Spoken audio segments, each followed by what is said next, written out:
नमस्कार बच्चों, कैसे हैं आप सभी? बढ़िया एकदम। तो जैसे कि यूपी बोर्ड के एग्ज़ाम आपके नज़दीक आने वाले हैं, तो हम जो है आपको चैप्टर वाइज कुछ इम्पोर्टेंट टॉपिकों के बारे में डिस्कस करेंगे। जैसे कि देखो, मैंने चैप्टर 1 का जो जितने भी हर एक चैप्टर में से 5 टॉपिक मैंने लिए हैं आपके लिए।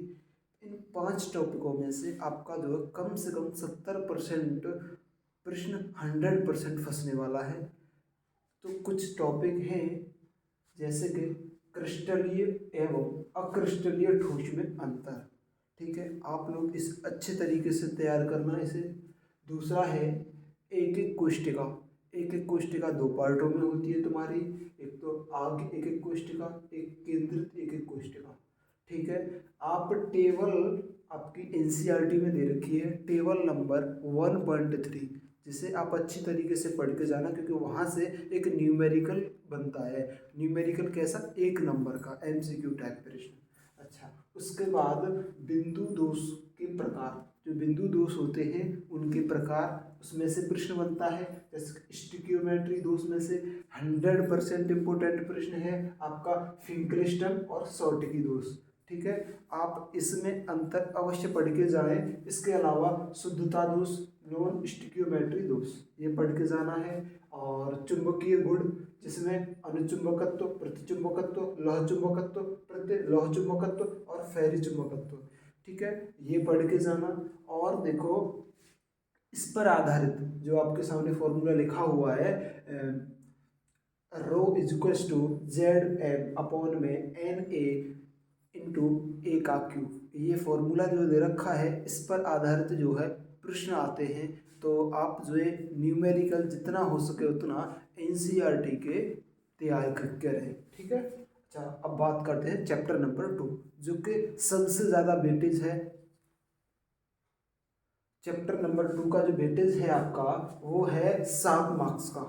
ठीक है, तो इसको बहुत ज़्यादा अच्छी तरीके से करें, क्योंकि आप जितना पढ़ें अच्छा पढ़ें और उसे 100% करें। मतलब जो चैप्टर मैंने पढ़ लिए, चैप्टर पहला या दूसरा या तीसरा, उसमें से आपका 100% होना चाहिए। उससे सवाल आ गया मतलब तुमसे नहीं छूटना चाहिए, तो आप कर पाओगे, अन्यथा हालत ख़राब होने वाली है फिर तो आप जो है चैप्टर नंबर 2 में इन टॉपिकों को पढ़ जाओगे ना, तुम्हें अपने आप कॉन्फिडेंस आएगा। और पिछले 10 साल के प्रश्न करेंगे तो आपको खुद ब खुद कॉन्फिडेंस आएगा कि हाँ, हमें वाकई में बहुत अच्छे टॉपिक मिल गए हैं एग्जाम की तैयारी के लिए। जैसे कि देखो, मोलरता है, मोलेलता है, मूल अंश है, इन पर परिभाषा इनकी याद करना, इनके फॉर्मूले याद करना, क्योंकि इन पर भी 1 मार्क्स में या 2 मार्क्स में न्यूमेरिकल बनता है, 100% बनता है और हर एक पेपर में बनता है। ठीक है, उसके बाद हेनरी का नियम और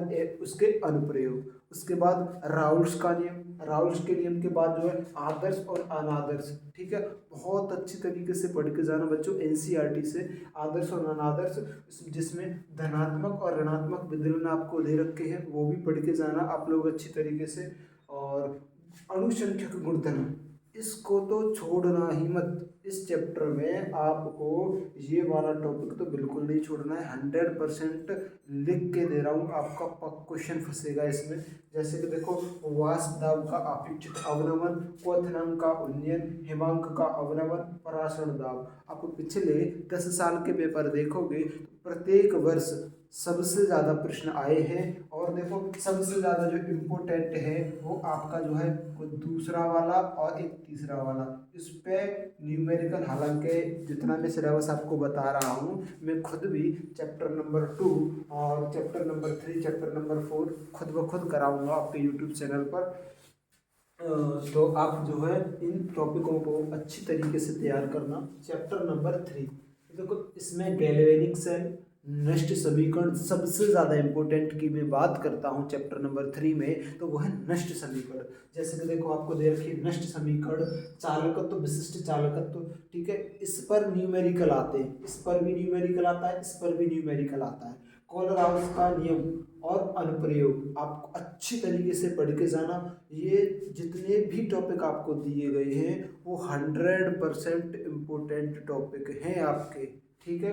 अच्छा, उसके बाद 5वां, गिब्स मुक्त ऊर्जा, उसके अलावा चैप्टर नंबर 4 में चलते हैं। तो आप जो है एनसीईआरटी में सब दे रखा है आप लोगों को, अभिक्रिया की कोटि और आणविकता में अंतर। अभिक्रिया की कोटि और आणविकता में अंतर, वेग स्थिरांक की इकाई। अच्छा जी, वेग स्थिरांक की इकाई मैं खुद तुमको जो है निकाल के बताऊंगा कैसे वेग स्थिरांक की इकाई निकालते हैं। आपको एक ट्रिक बताऊंगा, एक तरीका बताऊंगा जिससे आप आसानी से निकाल पाओगे, ठीक है। अच्छा, उसके बाद प्रथम कोटि की अभिक्रियाएं का समाकलित वेग समीकरण, ठीक है जी।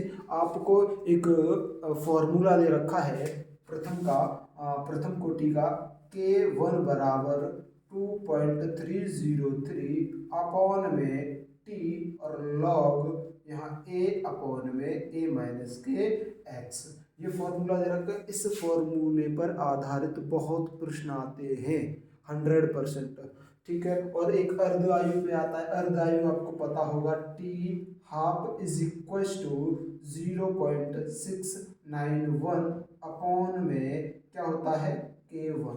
देखो ये भी प्रथम कोटि का है, ये भी प्रथम कोटि का है। ये क्या है K1, K1 का मतलब होता है वेग स्थिरांक, किसका, प्रथम, 1 लगा है तो प्रथम कोटि का वेग स्थिरांक, ठीक है जी।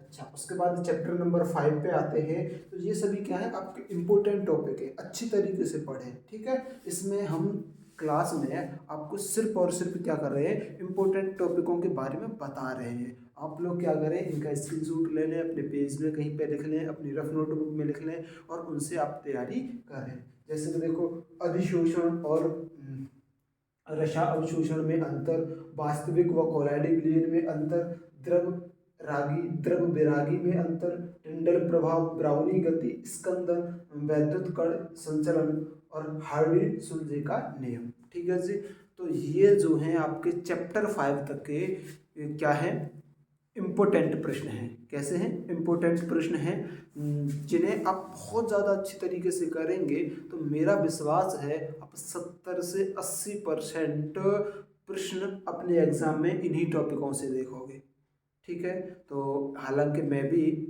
आपको क्लासेस में तैयारी कराऊंगा, जितने भी न्यूमेरिकल आएंगे उन पर मतलब प्रैक्टिस कराऊंगा आप लोगों को। अच्छा, और जैसे कि थियोरटिकल को जो क्वेश्चन आते हैं बच्चों को जहाँ दिक्कत आती है, जैसे आदर्श अनादर्श में, धनात्मक ऋणात्मक विदलन में, ठीक है। तो ये सब जो है एक बार मैं खुद करवाऊंगा यूट्यूब चैनल पे।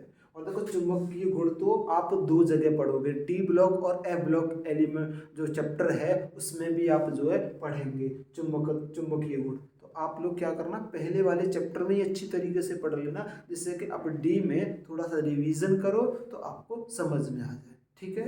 तो यही आपके इम्पोर्टेंट टॉपिक है। तो नमस्कार, अब मिलते हैं अगली वीडियो में।